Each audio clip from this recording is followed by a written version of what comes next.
So can we dig into that a little bit and just talk about the role of communication in families and in managing the day-to-day, as well as sort of bigger issues like what you've just described that you had going on in your family? Yeah. I think what you're saying, I agree with, in that it's everything. Like, just like energy's everywhere, communication, or the lack thereof, is everywhere. And it has such a huge implications and impact on every aspect of a family's life. It can change people's moods. It can lift you up or bring you down. I find, and I'm a little bit different in this, in that I feel that communication is a way of showing you're caring. And it's not just how you show you care for somebody else, but it's also how you show your self-care. How you can deal with your own self-care, how you communicate with yourself affects your mindset, your perspective, your energy level, just if you're hopeful or not about what's available and what's going on right now.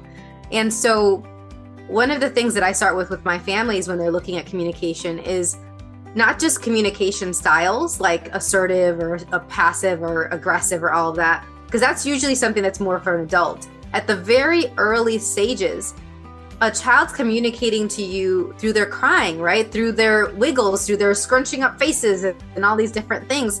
And so looking at the nonverbal and the energetic, I love talking to people and actually having them communicate with a person's body and not relying on the verbal. This has been super, super helpful for my families who have children that up until now, they've been told that they're nonverbal.